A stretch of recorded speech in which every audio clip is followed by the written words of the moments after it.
Hello friends, good evening. आप सभी का एक बार फिर से द लर्निंग जोन चैनल में स्वागत है। फ्रेंड्स, वीडियो को आगे बढ़ाने से पहले मैं आप सभी का, अपने सारे सब्सक्राइबर्स का, अपने व्यूअर्स का, लिसनर्स का, आप सभी का हार्टली थैंक यू करना चाहती हूँ कि इतने कम समय में आप लोगों ने इतना सारा, ढेर सारे आपके आशीर्वाद और साथ के लिए। आई होप, मैं आपसे आशा करती हूँ आप सभी से कि आपका इस तरह से आशीर्वाद और साथ, प्यार हमारे साथ हमेशा बना रहे, जिससे कि हम अपने चैनल को और आगे बढ़ा सकें आपके साथ के साथ, हमारे चैनल के जो फैमिली है वो और आगे बढ़ सके। सो फ्रेंड्स, मैं आप लोगों को विलियम वर्ड्सवर्थ को आज कंप्लीट करवाने जा रही हूँ। जैसा कि मैंने अपनी लास्ट वीडियो, जो मैंने रोमांटिसिज्म, रोमांटिक पीरियड के ऊपर अपनी जो वीडियो बनाई थी, उसमें मैंने आप लोगों को बताया था कि केवीएस की जो लोग तैयारी कर रहे हैं, जो लोग उसका एग्ज़ाम देना चाहते हैं, अभी तो एप्लीकेशन फॉर्म्स नहीं निकली है, जब निकलेंगी तो ऑब्वियस सी बात है, निकलते ही तुरंत अगर तैयारी हम स्टार्ट कर देते हैं तो वो भी टाइम बहुत ही कम रहता है, सफिशिएंट नहीं होता है हमारी अच्छे से प्रिपरेशन के लिए। तो जो लोग इसकी अच्छे से बहुत अच्छे से तैयारी करना चाहते हो, चाहते हैं कि हमारा नंबर आ जाए, तो उनको पहले से ही, अप्रॉक्स हम कह सकते हैं, कम से कम 2-3 मंथ्स पहले से ही, एप्लीकेशन फॉर्म निकलने के पहले से हमें प्रिपरेशन अच्छे से करनी चाहिए। तो जिस कॉन्टेक्स्ट को मैं आगे बढ़ाते हुए आप लोगों के सामने ये वीडियो लेकर के आ रही हूँ, और मैं केवीएस के जो स्पेशली पीजीटी के जो तैयारी कर रहे हैं, वैसे तो मैं इंग्लिश के इसमें सारे सिलेबस को आपके कंप्लीट करूँगी, पीआरटी, टीजीटी और पीजीटी। इसके लिए, टीजीटी के लिए कोई सब्जेक्ट नहीं होता है, इसमें नॉर्मल पेपर होता है, जो कि सभी सब्जेक्ट उसमें कॉमन होते हैं, लाइक रीजनिंग, टीचिंग एप्टीट्यूड और इंग्लिश, हिंदी। लेकिन पीजीटी और पीआरटी के लिए कंसर्न सब्जेक्ट, मींस सब्जेक्ट से रिलेटेड उसमें क्वेश्चन किए जाते हैं। तो पीआरटी एक अलग, उसमें सब्जेक्ट्स सारे उसमें ऐड किए जाते हैं, जो कि प्राइमरी टीचर के लिए ज़रूरी होते हैं। पीजीटी में उन सब्जेक्ट्स के एग्ज़ाम आप लोगों से लिए जाएंगे, सब्जेक्ट कंसर्न में, जिस सब्जेक्ट के आप टीचर बनना चाहते हैं। तो इसलिए इंग्लिश में जो उसका सिलेबस है, उसमें रोमांटिक पीरियड, जो कि इंग्लिश लिटरेचर का ही बहुत इंपॉर्टेंट पीरियड है, उसको मैं अपलोड कर चुकी हूँ। और रोमांटिक पीरियड के अंदर ही उसमें सिलेबस में दिया हुआ है वर्ड्सवर्थ, शैली, कीट्स और कोलरिज। तो इसलिए जो लोग केवीएस की तैयारी करना चाहते हैं अच्छे से, वो हमारे चैनल के साथ जुड़िए और आगे तक बने रहिए। चैनल को सब्सक्राइब ज़रूर करिए, बेल आइकन को ज़रूर प्रेस करिएगा, क्योंकि आने वाली जो मैं अभी डेली इसमें वीडियोस डालूंगी इंग्लिश के लिए, तो आप लोगों को उसके नोटिफिकेशन टाइम टू टाइम मिल जाएंगे और आप लोग वीडियोस को देख पाएंगे अच्छे से। ठीक है। सो फर्स्ट थिंग तो ये हो गई। सेकेंड थिंग इज़ कि जो भी मैं वीडियोस अपलोड कर चुकी हूँ, उसके डिस्क्रिप्शन बॉक्स में लिंक दिए हुए होते हैं। तो प्लीज़ एक बार वीडियो के नीचे जो डिस्क्रिप्शन बॉक्स दिया होता है, जिसमें शो मोर लिखा हुआ आता है, आप देखेंगे, उस पर आप क्लिक करके देखेंगे तो आपको इससे रिलेटेड, या फिर आप लोगों को जो भी वीडियो अगर उसमें सही लगती है, तो आप उसको भी लिंक पर क्लिक करके देख सकते हैं। तो डिस्क्रिप्शन बॉक्स में मैं रोमांटिक पीरियड की भी इसमें लिंक दी हुई है, और शैली, ठीक है, जो रोमांटिक एज के जो राइटर हैं और जो केवीएस का भी एक सिलेबस का पार्ट है, तो उसकी भी लिंक दी हुई है। और जो वर्ड्सवर्थ की कुछ पोएम्स हैं, उसके भी लिंक इसमें मेंशन किए हुए हैं। तो आप लोगों को जो भी ठीक लगे, आप उस पर क्लिक करके वीडियोस को देख सकते हैं। तो चलिए फ्रेंड्स, हम आज विलियम वर्ड्सवर्थ को कंप्लीट करने जा रहे हैं।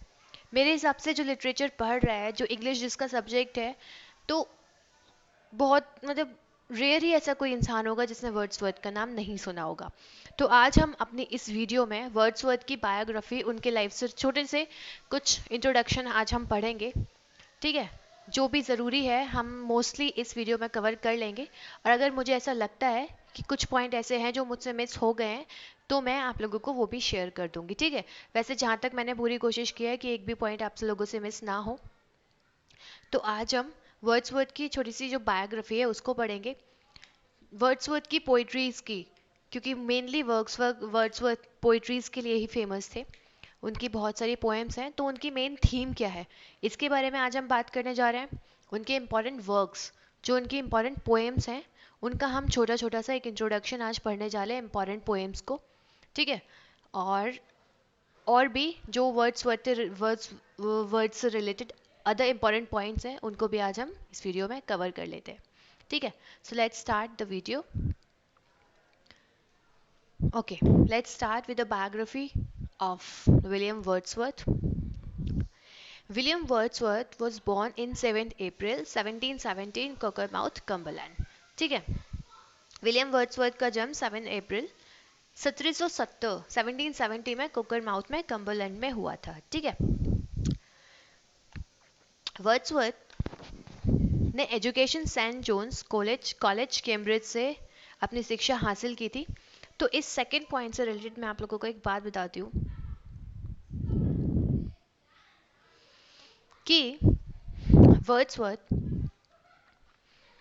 ने एज अ राइटर अपना करियर 1787 में स्टार्ट किया था. ठीक है, अपने करियर की उन्होंने 1787 में एज अ राइटर शुरुआत की थी. तो उन्होंने जो शुरुआत की थी अपनी द यूरोपियन मैगजीन में अपने सोनेट्स के पब्लिकेशन के साथ ही स्टार्ट की थी अपने करियर की. तो उस दौर में, उस टाइम पे जब वो अपने करियर की शुरुआत कर रहे थे, जब उन्होंने द यूरोपियन मैगजीन में अपने सोनेट के पब्लिकेशन से अपने करियर की शुरुआत की थी, तभी उस टाइम पर उन्होंने सेंट जोन्स कॉलेज में को ज्वाइन किया था. ठीक है, सो ये था इसका इंपॉर्टेंट पॉइंट कि उन्होंने अपने करियर की शुरुआत 1787 में द यूरोपियन मैगजीन में अपने सोनेट्स के पब्लिकेशन के साथ की थी. Third point is in 1802 he married to his childhood friend Mary Hutchinson. ठीक है, सो इतना कोई टफ पॉइंट है जिसको मैं एक्सप्लेन करूं. Wordsworth was poet laureate from 1843 until his death. He became poet laureate after the death of Robert Southey. तो इसमें इंपॉर्टेंट पॉइंट क्या है, वर्ड्सवर्थ ने पोइट लॉरेट की उपाधि हासिल की थी 1843 में, और वो पोइट लॉरेट कब तक रहे थे, अपनी मृत्यु तक रहे थे, और उनकी मृत्यु हुई थी 1850 में. ठीक है, सो 1843 से लेकर के 1850 तक वो पोइट लॉरेट रहे थे. और इनका एक इम्पॉर्टेंट पॉइंट कि वर्ड्सवर्थ ने कोलरिज के साथ, ये मैंने अपने रोमांटिक पीरियड वाले जो वीडियो बनाई है उसमें बहुत अच्छे से मेंशन किया हुआ है. रोमांटिक एज क्या होती है, रोमांटिक पीरियड क्या होता है, उसको रोमांटिक एज क्यों कहा जाता है, उसके राइटर्स कौन कौन से हैं. ठीक है, फर्स्ट जनरेशन के राइटर्स, सेकंड जनरेशन के राइटर्स, सब कुछ मैंने उसमें मेंशन किया हुआ है, और ये वाला पॉइंट भी मैं उसमें डिस्कस कर चुकी हूँ.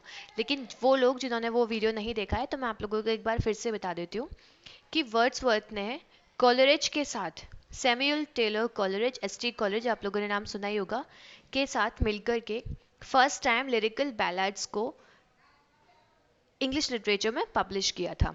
कब पब्लिश किया था उन्होंने, 1798 में. ठीक है, हाँ, तो 1798 में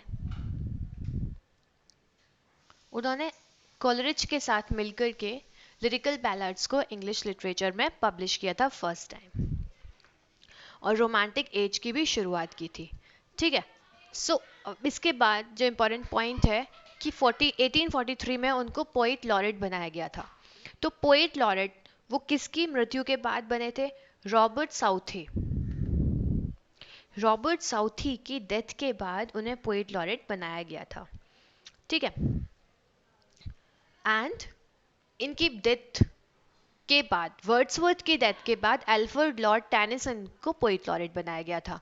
ठीक है, सो ये तीनों पॉइंट्स मैंने आप लोगों को बता दिए, इंपॉर्टेंट पॉइंट्स, कि रॉबर्ट साउथी की डेथ के बाद वर्ड्सवर्थ को पोइट लॉरेट बनाया गया था, और वर्ड्सवर्थ के बाद अल्फ्रेड लॉर्ड टेनिसन को पोइट लॉरेट बनाया गया था इंग्लैंड का. ठीक है,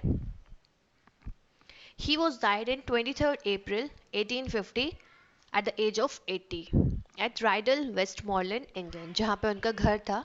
सो वहाँ पर उनकी 23rd April 1850 में at the age of 80 he died. Okay, next point is, and the most important point is कि वर्ड्सवर्थ को लेक पोइट भी कहा जाता है. जैसा कि मैंने आप लोगों को अपनी लास्ट वीडियो में बताया था कि रोमांटिक एज के जो फर्स्ट जनरेशन के पोइट्स हैं उनको लेक पोइट्स भी कहा जाता है, क्योंकि वो लेक डिस्ट्रिक्ट से बिलोंग करते थे, और उनको ग्रेवयार्ड पोइट्स भी कहा जाता है. ठीक है, सो ये दोनों ही इंपॉर्टेंट पॉइंट है, ग्रेवयार्ड पोइट और लेक पोइट. तो इससे रिलेटेड आप लोगों से क्वेश्चन पूछ लिया जा सकता है कि आप लोगों को एक क्वेश्चन में दे दिया जाए कि लेक पोइट कौन से हैं, तो आपको सिलेक्ट करना होगा कि इसमें से लेक पोइट कौन से हैं. ठीक है, या फिर ग्रेवयार्ड पोइट के ऊपर भी आप लोगों को क्वेश्चन दे सकते हैं. सो एक इंपॉर्टेंट पॉइंट है, इसे याद रखिएगा प्लीज। थीम। सेकंड इसका वीडियो का इंपॉर्टेंट पार्ट है थीम। वर्ड्सवर्थ के पोएम्स की थीम क्या होती थी? वर्ड्सवर्थ के पोएट की मेन पोएम्स की मेन थीम होती थी nature. Nature was a main theme of Wordsworth poetry. क्योंकि वर्ड्सवर्थ नेचर को कैसे एक लवर के जैसे मानते थे। He was a great lover of nature. ठीक है, वो नेचर को किस तरह से वर्शिप करते थे? He worships nature as a religion.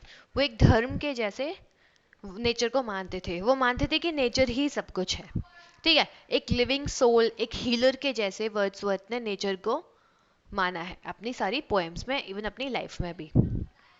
ठीक है, सो हम कह सकते हैं कि nature is the main theme of Wordsworth poetry. आप वर्ड्सवर्थ की कोई भी पोएम उठा के देख लेंगे, उसमें आपको नेचर और उससे जुड़े हुए पहलू ही दिखाई देंगे। नेचर वर्ड्सवर्थ नेचर में ब्यूटीफुल उसके एस्पेक्ट्स को देखते थे, उसकी आउटर ब्यूटी को देखते थे। तो किस किस चीज़ पे वो फोकस करते थे नेचर में? सभी चीज़ों पर, नेचर की सारी ब्यूटीज़ को वो फोकस करते थे। Whether it is mountain, valleys, lakes, forest, solitary places, old castles. ठीक है तो यहाँ पर नेचर की वो सभी चीज़ों पर, उसकी ब्यूटी पर फोकस करते थे। ठीक है, मोरालिटी वर्ड्सवर्थ के पोएम की थीम है। ठीक है, मॉरल वैल्यूज पर फोकस करते थे इंसान की। Focuses on the artificiality of the society. So अब जब वर्ड्सवर्थ की पोइट्रीज को आप देखेंगे, उनकी पोएम्स को पढ़ेंगे, तो उसमें नेचर की तरफ जाओ करके वो एक संदेश देते हैं कि व्यक्ति अपने इंडस्ट्रियलाइजेशन की वजह से, भौतिकीकरण की वजह से, फ्रेंच रिवॉल्यूशन की वजह से, मटेरियलिज्म की वजह से नेचर से दूर होता जा रहा है। ठीक है, तो इसलिए वो नेचर के ऊपर पोएम्स लिखते थे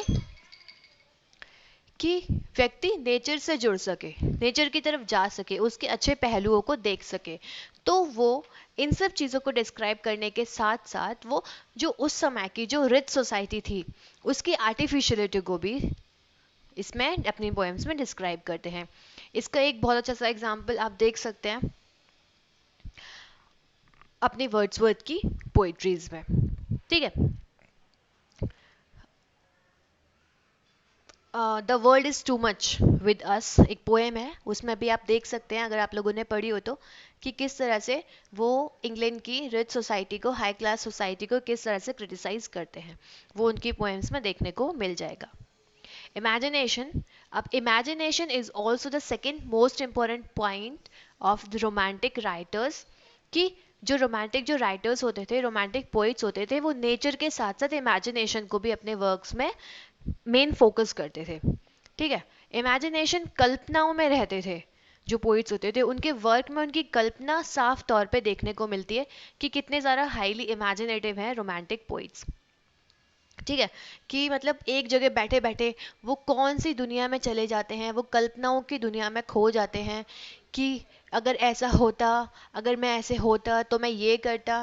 ठीक है, मतलब एकदम रियलिटी से परे होती है इनकी चीज़ें। रियलिटी पर, साइंटिफिक रीजंस पर कभी भी रोमांटिक राइटर्स फोकस नहीं करते हैं। ठीक है, ये इनकी मेन थीम है। Next is I is the centre of poets work. I word यानी कि मैं वर्क, सॉरी मैं वर्ड, आई वर्ड, जो रोमांटिक पोइट्स होते हैं उनके मेनली आप देखेंगे उनकी पोएम्स में आई वर्ड को रिप्रेजेंट किया जाता है। वो सेल्फ के एक्सप्रेशंस को, इमोशंस को, फीलिंग्स को, परसेप्शन को महत्व देते हैं। ठीक है, आई परसेप्शन को वो बहुत महत्व देते हैं रोमांटिक जो राइटर्स होते हैं। तो आई वर्ड उनकी मेनली जो पोएम्स होते हैं उनमें देख लिया जा सकता है। ठीक है,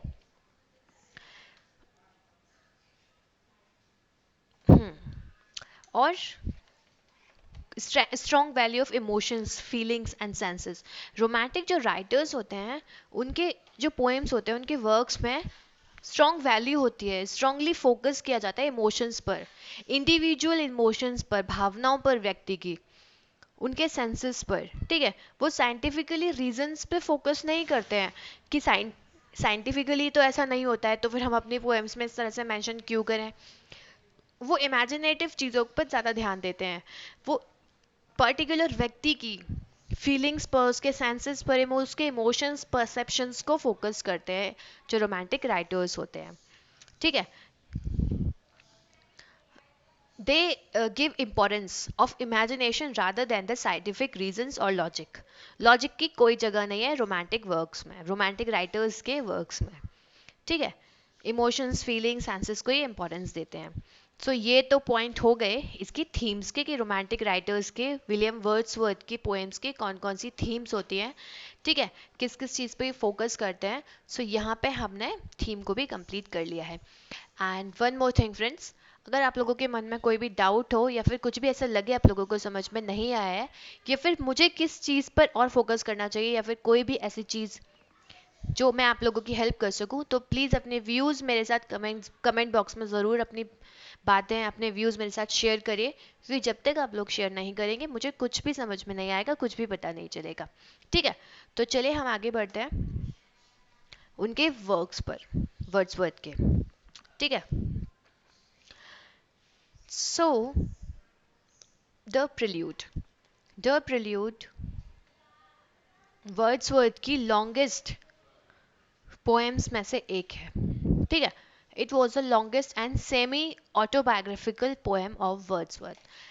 इंपॉर्टेंट पॉइंट है, प्रिल्यूड को क्वेश्चन में पूछ लिया जा सकता है कि ये किस टाइप की पोएम है। ये सेमी ऑटोबायोग्राफिकल पोएम है वर्ड्सवर्थ की। ऑटोबायोग्राफी मीन्स जिसमें वो अपने खुद के जीवन की घटनाओं को, उसके पहलुओं को जब डिस्क्राइब करता है कोई, तो वो ऑटोबायोग्राफिकल होती है। तो ये सेमी ऑटोबायोग्राफिकल पोएम है वर्ड्सवर्थ की। This poem was first intended as an introduction of his philosophical poem The Recluse. तो ये जो पोएम है द प्रिल्यूड, इंटेंडेड मीन्स पहले, मतलब दिखाई दी, प्रत्यक्ष में आई वो, ठीक है। तो ये जो पोएम है प्रिल्यूड, वो फर्स्ट टाइम कब हमें दिखाई दी थी, वो उनकी एक फिलोसॉफिकल पोएम है द रेक्ल्यूज, उसके इंट्रोडक्शन के रूप में दिखाई दी थी। ये ब्लैंक वर्स फॉर्म में लिखी गई है, ठीक है। Prelude poem blank verse form में लिखी गई है, which is which Wordsworth started writing at the age of 28. वो उन्होंने 28 साल की उम्र में ये पोएम को लिखना स्टार्ट किया था, और इसे वो अपने जीवन भर लिखते रहते इस पोएम को, and he keep writing that poem through out his life, and this work was published 3 months after the Wordsworth death. जब वर्ड्सवर्थ की मृत्यु हुई थी 1850 में, तो उसके 3 months बाद इस पोएम को पब्लिश किया गया था, ठीक है।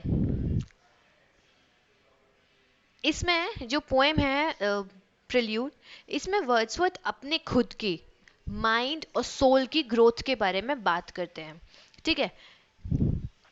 ये मेन पॉइंट है इसका, इसको प्लीज याद रखिएगा, इंपॉर्टेंट पॉइंट इस प्रिल्यूड से रिलेटेड, पोएम से related. So the next poem is lyrical ballads. Lyrical ballads बहुत ही इंपॉर्टेंट है, इसका इंपॉर्टेंट पॉइंट भी मैंने आप लोगों को बताया था कि कोलरिज के साथ मिलकर के 1798 में लिरिकल बैलाड्स को पब्लिश किया था वर्ड्सवर्थ ने इंग्लिश लिटरेचर में, ठीक है। 1798 में पब्लिश किया था, तो इसका मतलब इसका जो फर्स्ट एडिशन था वो 1798 में आया था। तो देखो, अब आप लोगों को एक पॉइंट से, सिंगल पॉइंट से आपको टू पॉइंट्स याद हो गए कि लिरिकल बैलाड्स को 1798 में पब्लिश किया गया था, ठीक है। और फर्स्ट एडिशन इसका ऑब्वियसली 1798, वही लिरिकल बैलेट्स। और तो इसमें एसटी कॉलरिज के साथ मिलकर के लिरिकल बैलेट्स को जब वर्ड्सवर्थ ने पब्लिश किया था, तो इसमें वर्ड्सवर्थ की एक बहुत ही इंपॉर्टेंट पोएम टिंटन एबे इसमें पब्लिश की गई थी, ठीक है। और कोलरिज की rhymes of the ancient mariner इसमें पब्लिश की गई थी, कोलरिज की। सो ये एक इंपॉर्टेंट पॉइंट है, प्लीज इसे नोट डाउन कर लीजिएगा। वर्ड्सवर्थ की टिंटन एबे और कोलरिज की rhyme of the ancient mariner इसमें पब्लिश की गई थी फर्स्ट एडिशन में, ठीक है। ये एक तरह का इंट्रोडक्शन था, पार्ट था कोलरिज और वर्ड्सवर्थ का। इसका जो सेकेंड एडिशन है, ठीक है, वो 1800 में आया, और जिसको की नेम चेंज कर दिया गया, जिसका नेम चेंज करके preface to the lyrical ballads कर दिया गया। ठीक है,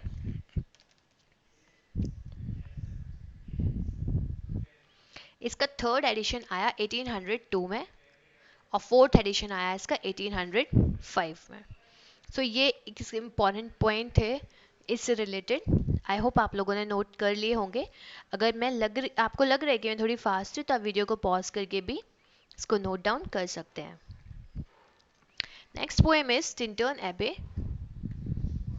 टिंटन एबे विलियम वर्ड्सवर्थ की बहुत फेमस पोएम है। आप लोगों ने शायद पढ़ा भी होगा, कुछ लोगों ने इसको, या फिर सुना होगा इसके बारे में इसका नाम।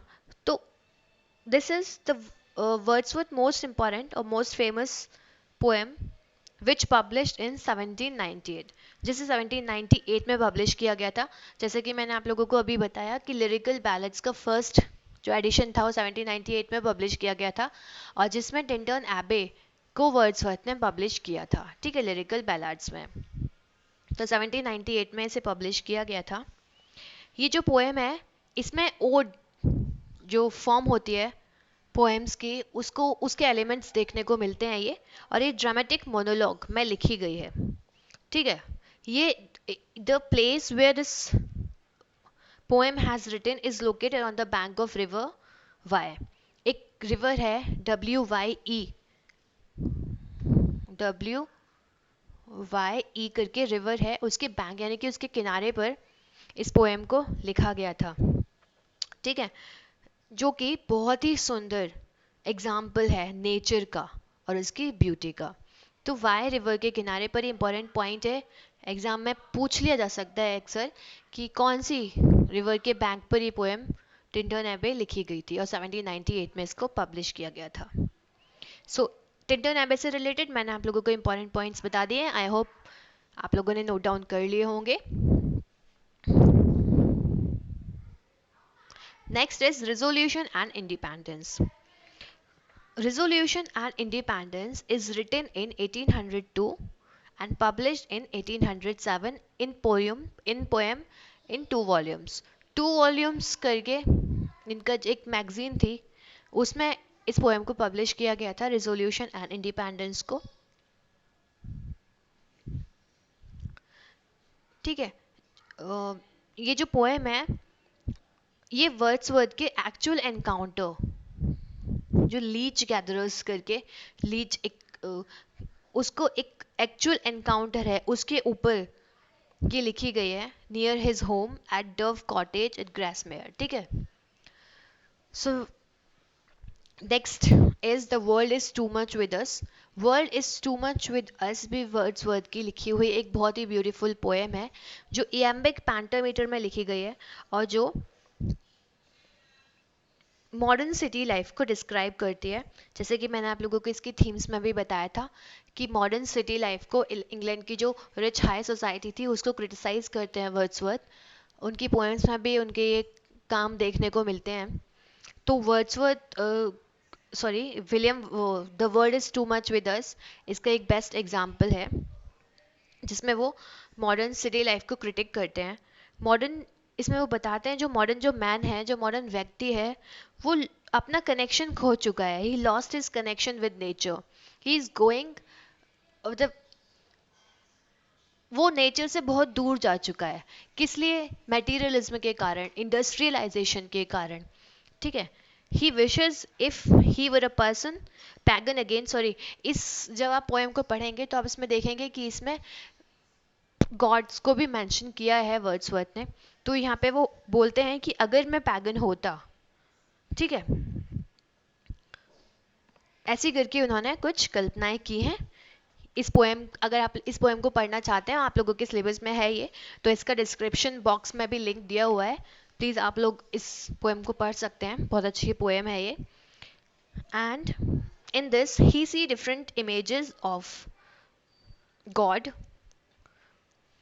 इस पोएम में गॉड की डिफरेंट इमेजेस को भी एक्सप्लेन किया है वर्ड्सवर्थ ने। The God is rising from the sea, from the wave of sea. ठीक है, इसमें प्रोटिस की भी इमेज दिखाई गई है वर्ड्सवर्थ ने। ठीक है,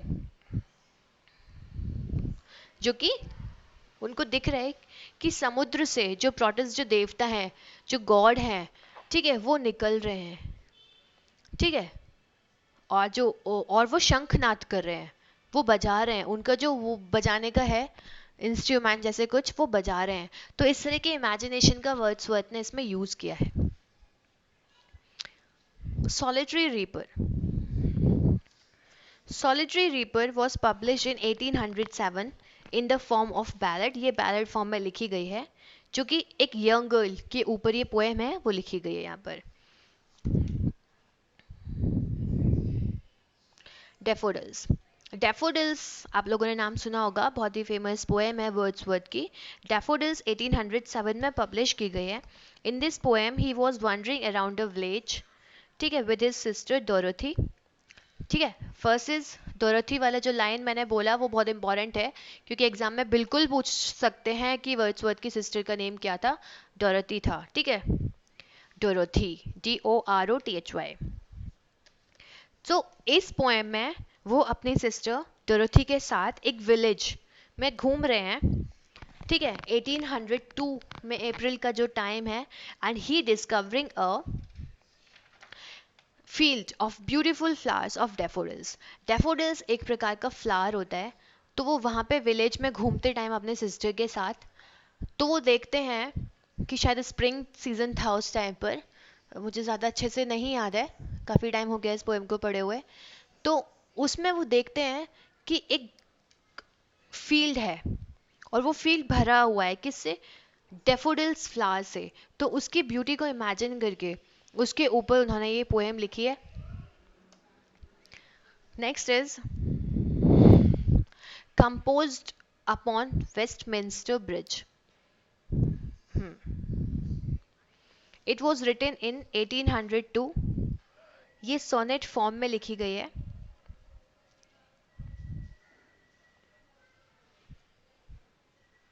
next is ode to duty. ये कुछ ओड्स हैं वर्ड्सवर्थ के द्वारा लिखे हुए, ode to duty, ode imitations of immortality. So यहाँ पे कुछ इंपॉर्टेंट नेम्स हैं जो मैंने आप लोगों के सामने यहाँ पे आपको बताए हुए हैं। लंदन, लंदन वर्ड्सवर्थ के द्वारा लिखी हुई एक पोएम है जो 1802 में पब्लिश की गई थी। In this poem he praises 17th century poet John Milton. इसमें जो जॉन मिल्टन है, जो 17th सेंचुरी के पोइट हैं, उनको इसमें प्रशंसा की गई है वर्ड्सवर्थ के द्वारा, और एक्सप्लेन किया गया है कि अगर मिल्टन जीवित होते, ठीक है, तो इंग्लैंड की सिचुएशन जो है, प्रेजेंट सिचुएशन, वो शायद ऐसी कुछ नहीं होती। इस तरह की कुछ बातें यहाँ पे वर्ड्सवर्थ ने मिल्टन की प्रेज में, प्रशंसा में कही हैं लंदन पोएम में।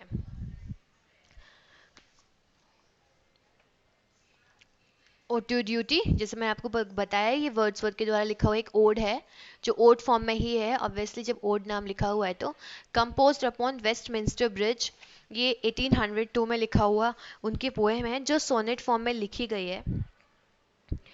इसमें लंदन की ब्यूटी को इसमें डिस्क्राइब किया है वर्ड्सवर्थ ने। जब वो खड़े होते हैं एक ब्रिज पर, वेस्टमिंस्टर ब्रिज पे वो खड़े हुए हैं, और वो लंदन की ब्यूटी को देख रहे हैं। अर्ली मॉर्निंग, मतलब डॉन, DAWN, जो डॉन आप लोगों ने सुना होगा, सुबह सुबह का जो जब मॉर्निंग होती है, बहुत ही अर्ली मॉर्निंग, उसका जो प्रकाश है, बादलों में जो चमक होती है, उसकी लाइट को यहाँ पे डिस्क्राइब किया है वर्ड्सवर्थ ने, जिसमें वो एडमायर कर रहे हैं ब्यूटी को लंदन की, वेस्टमिंस्टर ब्रिज पे खड़े होकर के। वहाँ की सराउंडिंग्स जो है उस ब्रिज के आसपास की, उसके बारे में वो बात कर रहे हैं, और बता रहे हैं कि इसकी जो ब्यूटीफुल इतनी जो जगह है, किस तरह से उसकी जो ब्यूटी है अब डिस्ट्रॉय हो चुकी है। किसके कारण? इंडस्ट्रियल एक्टिविटीज़ के कारण, इंडस्ट्रियल रिवोल्यूशन के कारण, फ्रेंच रिवोल्यूशन के कारण। ठीक है, अब आप लोग ये बात जानना चाहते हैं कि फ्रेंच रिवॉल्यूशन, इंडस्ट्रियल रिवॉल्यूशन है क्या और किसके कारण हुआ, तो ये मैं अपनी लास्ट वीडियो में अपलोड कर चुकी हूँ, रोमांटिक पीरियड वाली में, और उसका लिंक नीचे दिया हुआ है डिस्क्रिप्शन बॉक्स में, आप लोग उस पर जाके देख सकते हैं। ठीक है, so next is strange fits of passion have I known. ये भी एक वर्ड्सवर्थ के द्वारा लिखी हुई पोएम है, सुंदर सी। Next is we are seven publish करी है 1798 में, जो कि बैलेट फॉर्म में लिखी हुई है। ठीक है, इसमें स्पीकर और कॉटेज गर्ल की कन्वर्सेशन को दिखाया गया है। इस पोएम में एक कॉटेज गर्ल है और स्पीकर उनकी कन्वर्सेशन को यहाँ पे दिखाया है, बात कर रहे हैं वो किस तरह से, किसके बारे में वो बात कर रहे हैं, अपनी फैमिली के बारे में, अपने सिबलिंग्स के बारे में, अपनी सिस्टर ब्रदर, इन सब के बारे में वो बात कर रहे हैं। सो इसके ऊपर ये पूरी पोएम बेस्ड है। The borders. तो बॉर्डर्स एक ये पोएम नहीं है वर्ड्सवर्थ की। चलो बॉर्डर्स के बारे में हम बाद में बात करते हैं, ठीक है, लास्ट में। 3 years शी ग्रू अ साइमनली, ये भी वर्ड्सवर्थ की द्वारा लिखी हुई ब्यूटीफुल पोएम्स हैं। ठीक है, तो अब जैसे कि मैंने आप लोग को बोला, the borders.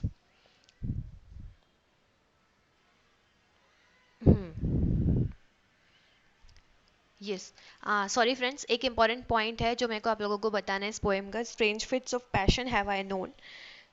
So written in 1798, ये 1798 में लिखा गया है। और इसमें पोइट की मृत्यु के बाद इसमें दिखाया गया है कि क्रिटिक्स ने मिलकर के 5 पोएम्स का एक कलेक्शन बनाया। ठीक है, एक कलेक्शन बनाया जिसमें 5 पोएम्स थी, जो वर्ड्सवर्थ ने 1798 से लेकर के 1801 के बीच में लिखी हुई थी। तो उनमें से 5 पोएम्स को सिलेक्ट करके एक कलेक्शन बनाया गया था, और इसी कलेक्शन को ल्यूसी पोएम का नाम दिया गया। ल्यूसी पोएम, इस कलेक्शन का जो नेम था वो था ल्यूसी पोएम।